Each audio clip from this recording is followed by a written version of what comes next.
welcome to Jesus School. Let's learn from Jesus this morning. We're in John 21, verse 1 through 19, if you want to turn there. If not, all of the verses will be on the screen. The passage, John 21, this is the last chapter in the book of John. The last chapter in the book of John. And the stories found in John 21 are part of a series of stories that I affectionately call the Resurrection Chronicles.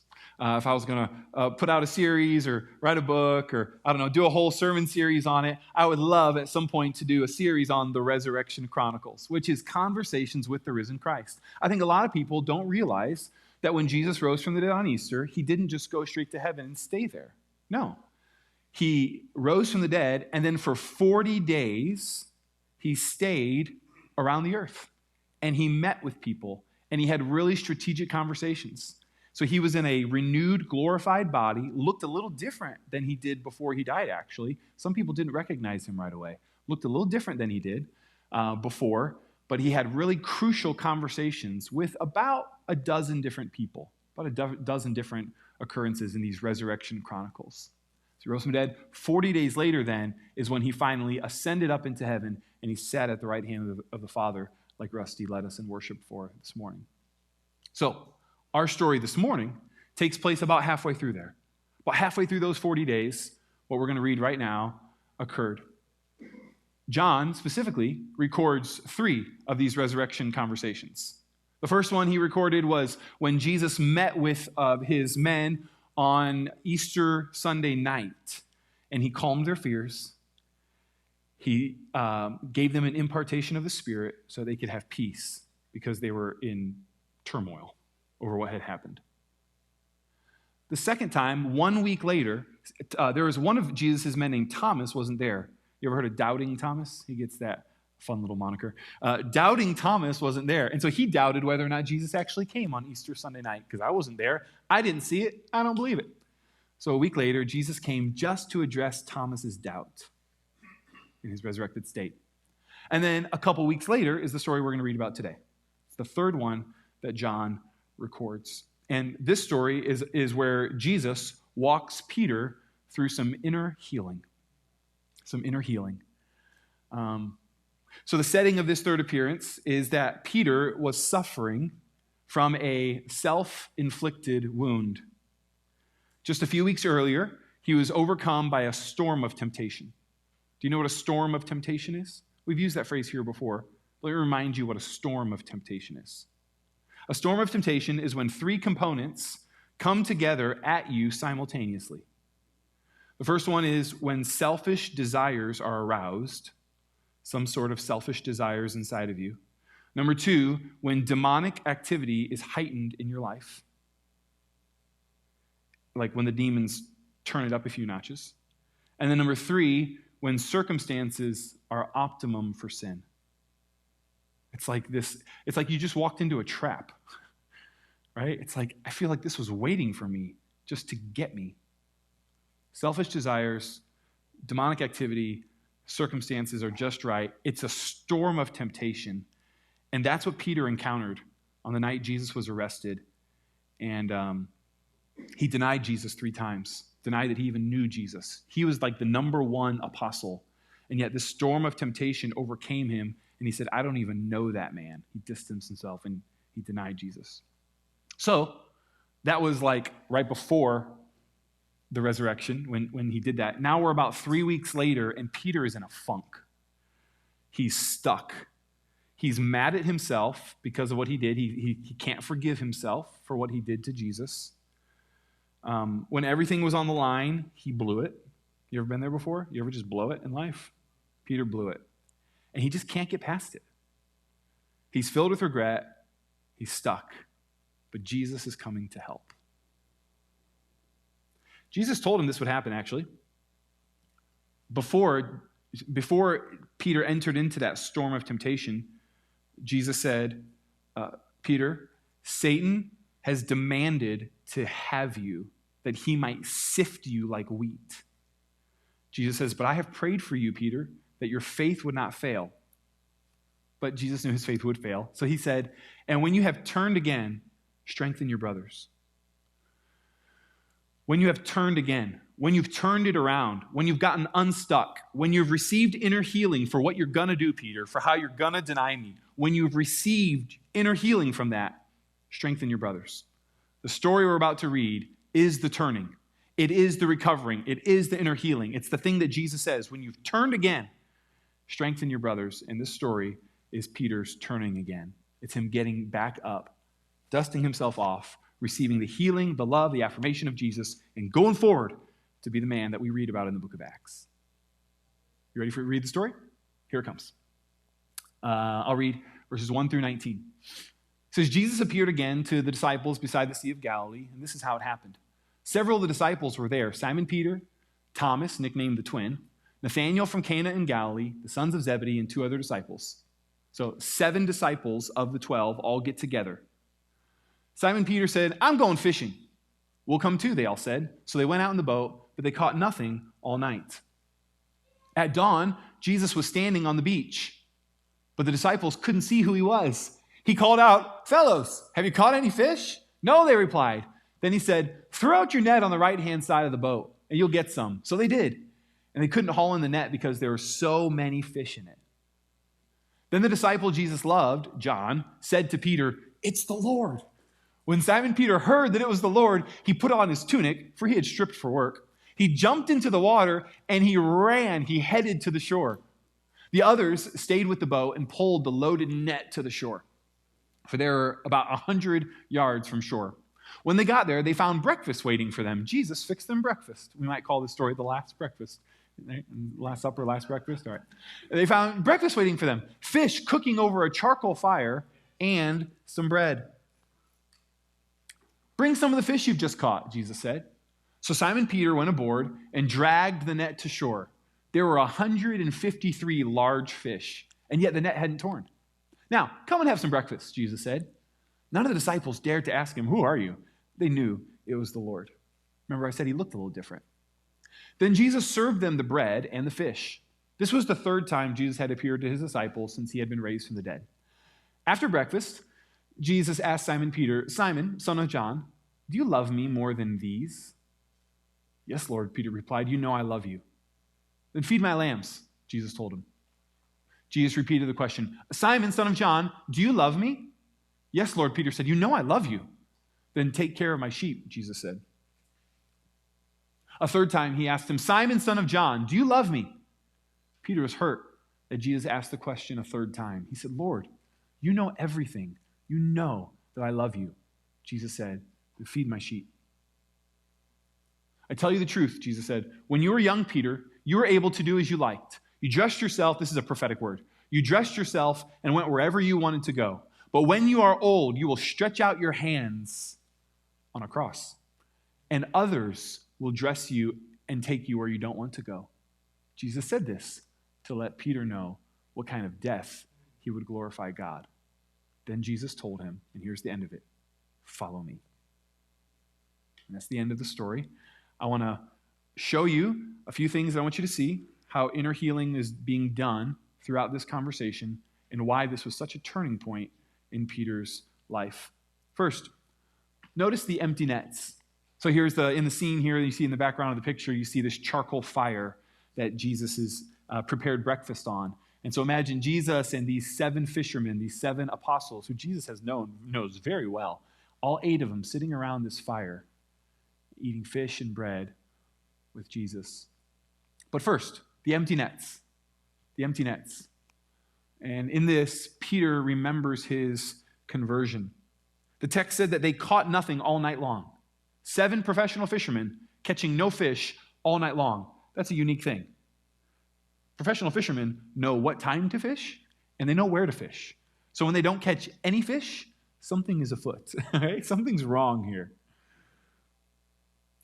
Jesus could have facilitated this conversation with Peter anywhere, under any set of circumstances.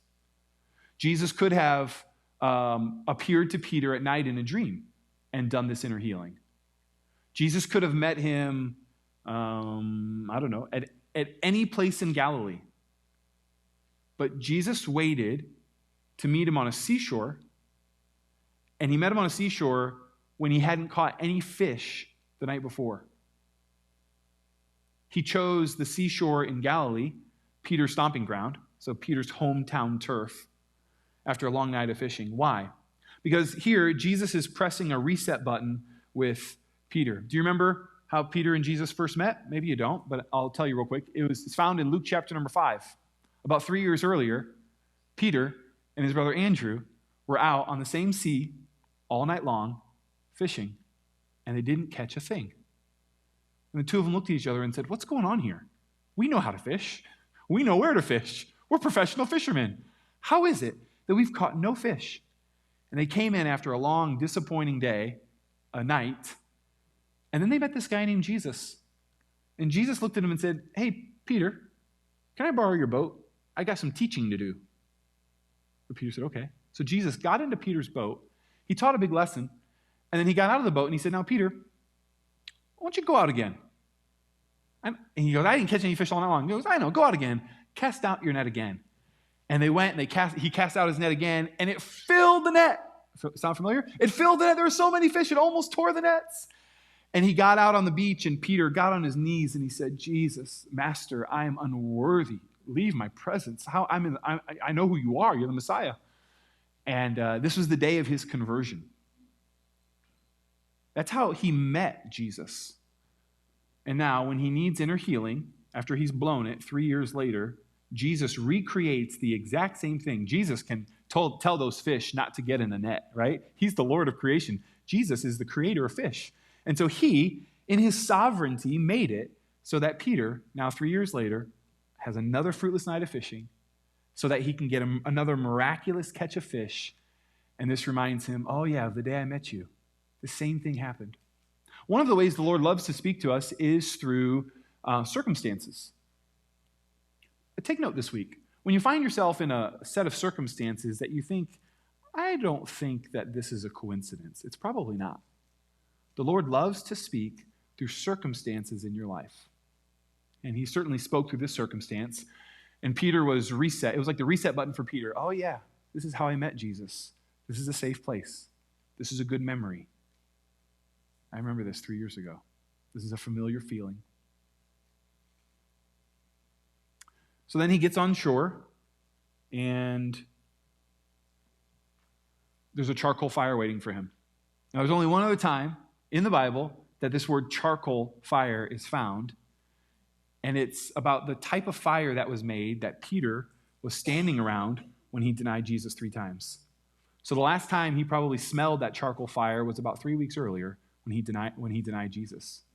And so he sees that charcoal fire, and it probably triggers this memory like, "Oh my goodness, there's that charcoal fire again. I remember the last time I was around a fire like this." And this charcoal fire is designed to make Peter face his failures and talk about it. Jesus started the fire. He assembled the charcoals himself. And he's going to heal Peter of the trauma that came in when Peter denied him. It's traumatic when we sin. Sin is traumatic to us. We weren't designed for our bodies to handle sin. Our minds were not designed to handle sin. It's traumatic. We need to be healed from the trauma of certain sins. That's what Jesus is going to do here. So, Peter denied Jesus. If you remember here, I'll show you right here. "I don't know the man," Peter says, as he's around the fire 3 weeks earlier. Peter denied Jesus how many times? 3 times. "I don't know the man. I don't know the man. I don't know the man," on that night. And so what Jesus is going to do is he's going to give him 3 opportunities to affirm his love for him. That's why he asked him the question 3 times. "Peter, do you love me? You know I love you. Do you love me? You know I love you. Do you love me? You know I love you." 3 I love yous to take the place of these 3 denials. 3 I love yous to Jesus to cover over the sin, right? Because love covers a multitude of sins, the Bible says. Jesus knows how to get him unstuck, and this is one of the ways to get Peter unstuck. Jesus has Peter do it in the presence of others because Peter denied Jesus in the presence of others. He was surrounded with people. All sorts of people heard him say, "I don't know that man," about Jesus. And so Jesus allows him to affirm his love in the presence of others. They got to witness Peter's restoration. This was important for the community. Of course, Jesus knew that Peter loved him. He wasn't asking him this question because he didn't know, right? Jesus doesn't ask questions to gain information. But it was healing for Peter to say it out loud. This is part of the inner healing process. You need to say certain things out loud. It's not enough just to think certain things. The kingdom of God is voice activated. Your body actually responds to your own words. And so when you say things, your spirit responds, your soul responds, your body responds. Speaking it out is a really important process, a really important part of the healing process. The power of confession, the power of declaration. Say it out loud. And Jesus gave Peter the opportunity to say it out loud. Tell me you love me. I don't need to hear it, but you need to say it. Next, number 3, broken vows. Now, why did Peter deny Jesus? He did deny Jesus, but if you only deal with the denial, you don't get to the root of why he did it. And so Jesus wants to also get to the root of why this happened. The storm of temptation came, but the storm of temptation doesn't alone tell us why he denied Jesus. Jesus knows there's a root here, and Jesus is going to get to the root. So how does Jesus get to the root with Peter? By asking him the question, do you love me, Peter, more than these? Peter, do you think that you love me more than the other 6 that are here? Do you have a superior love? Do you have a superior devotion to me? Do you think you're stronger than them? Because that's exactly what Peter asserted at the Last Supper. Peter looked at his fellow disciples and he said, Jesus, I will never desert you. I will never deny you, even if all of these guys do. He said, my devotion to you is stronger than theirs. And he made these vows. I will never desert you. I will never deny you. Even if everyone else deserts you, I won't. Even if I have to die with you, he said, I will never deny you. These are vows that he made. Did he make these vows in the Spirit, or did he make them in the flesh? Yeah. Was he relying on the Spirit's strength to sustain him, or was he relying on his own strength? Yeah, this was self-reliance that's coming out of Peter. Peter says, I'm stronger than all these guys. They're wimps compared to me. I know who I am. This is pride. This is self-sufficiency. What does the Bible say about the proud man? Pride cometh before a... That's right. Pride cometh before a fall. Peter fell. Why did he fall? Because pride and self-sufficiency was a deep root in his life that needed to be uprooted. And that's how Jesus does it. Do you love me more than these? Really? Look around.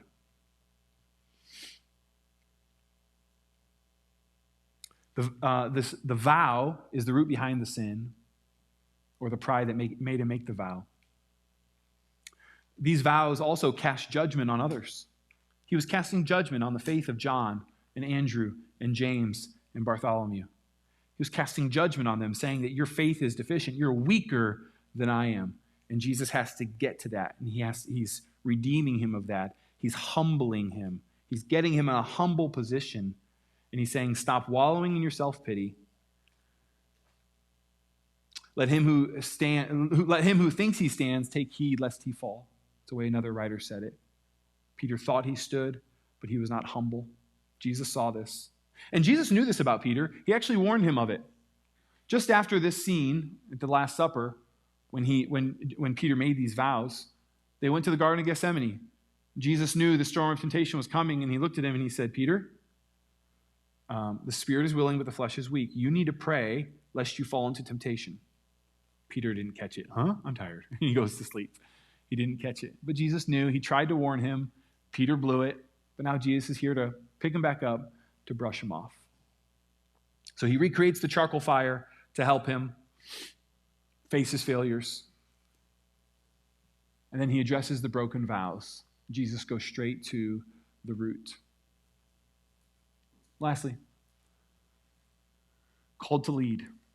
Jesus gets Peter to focus on others. So ultimately, Peter can't be the man that he's supposed to be because he's so mad at himself and he's so focused on himself. He's inwardly focused and he's not doing what Jesus trained him for 3.5 years to do, which is to lead. Peter is a leader, but this leader is not leading because he's wallowing in self-pity and so focused on his own failures. And so Jesus is calling Peter to lead, calling something out of him, this shepherd leader out of him, calling it out of him around this fire. Jesus gets Peter to focus back on others. 3 times, Jesus reiterates Peter's calling. He said, feed my lambs, care for my sheep, feed my sheep. This is what you're called to do, Peter. Feed my lambs, feed my sheep, take care of my sheep. Jesus himself was a shepherd, and remember, when he came to the earth, what did he come to the earth to do? Several things, but one of them was to raise up responsible shepherds for Israel. We talked about this several weeks ago. To raise up responsible shepherds. That's what the 12 were. These 12, save Judas, these 11 were responsible shepherds who would lead the nation of Israel after Jesus was gone. And now here's the leader of the shepherds, Peter, and he's only focused on himself, and he's not caring for the sheep. And Jesus is like, listen, I'm about to leave here. I'm here for these 40 days, but I'm going to leave, and I need under-shepherds to care for the sheep, because I'm not going to be here to care for the sheep like I was before.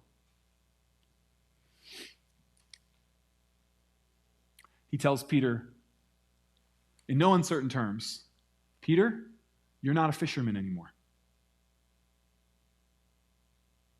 Peter, you're not a fisherman anymore. Get out of the fisherman mindset. You're a shepherd. And I need you to feed the sheep. The difference between a profession and a vocation. A profession is something that you do because you're really good at it and you get paid for it, and it's something that you do full time. So I do it full time and I get paid for it. That's a profession. A vocation is something that you do full time because the world needs it. Peter has to choose here between the profession of fishing, which he's really, really good at, or the vocation of shepherding as an under-shepherd of Jesus. And he's saying, you're a shepherd. You're not a fisherman anymore. So feed and lead and tend and care for the sheep. It's clear that Peter's inner healing needed to be initiated and facilitated. It wasn't going to happen on its own. Peter, if Jesus wouldn't have facilitated this conversation, Peter would not have gotten this inner healing that he needed. Somebody else had to lead Peter through it. In John 21, Jesus walked Peter, through our story today, through a guided conversation. He asked him strategic questions. He had Peter say things out loud. He spoke truth to him. It was well planned, and it was highly effective. Was it not highly effective? Have you read Acts 1?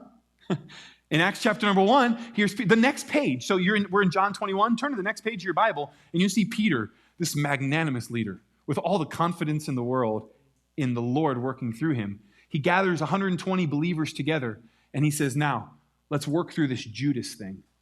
Judas was one of us. He betrayed Jesus, and then he committed suicide. And this is traumatic on our community.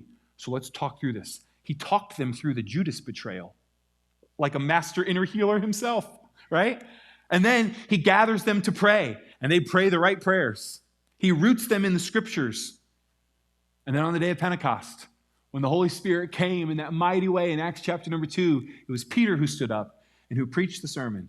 3,000 got saved. And you see this leader throughout the rest of the book, right?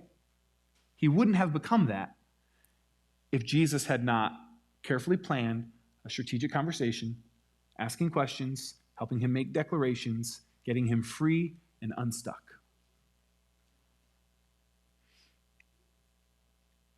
So, do people still get unstuck? Do people still get stuck today in life? Have you found yourself stuck in life?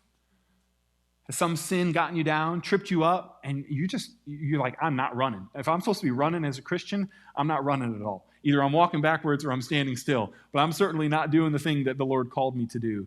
You feel stuck by sin. Yeah, people still get stuck today, just like Peter was on that seashore. And so Jesus has given us the ministry of inner healing. He wants us to continue the ministry that he modeled in John 21. Inner healing is to be a part of a Jesus-following church, and it is a part of this church. We partner with Jesus every week to help people who are stuck, lost, hurting, or deceived turn around and find the path of freedom. And it's our joy to do this. Candace, would you come up here? I'll finish up a couple of verses here, and then I'll have you address us. Candace is the director, Candace, my wife, and she's the director of our Inner Healing Ministry here. I want to show you just two verses as she prepares to address us this morning.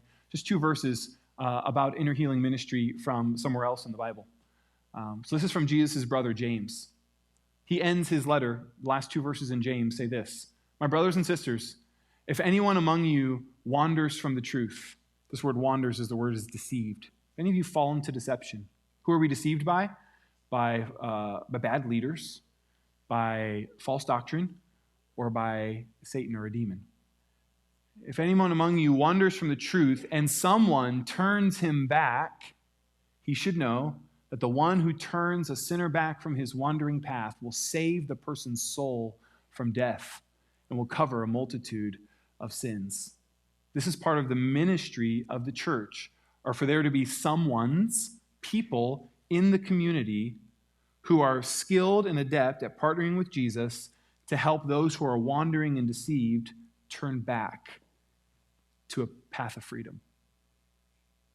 Paul said it this way: "Dear brothers and sisters in the church, if another believer," inner healing is for the church first, "if another believer is overcome by some sin, you who are spiritual, the spiritual ones, a group of spiritual ones, should gently and humbly help that person back onto the right path."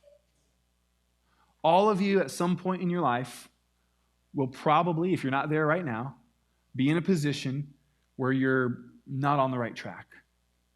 You've been tripped up by sin, you've been deceived, you've blown it like Peter, and I'm telling you, you're not going to get over it on your own. It's not pride telling you that. Don't be offended by that, but you're not going to get over it on your own. You need what Jesus planned on, which was for his people, some spiritual people in his community, to be able to gather around you humbly and gently and do the same kind of things that Jesus did for Peter. A prayerful, guided conversation, asking you strategic questions, helping you face your failures, exposing deception, getting to the root, redeeming painful memories, making confessions and declarations, and helping stuck people move forward and walk out their calling.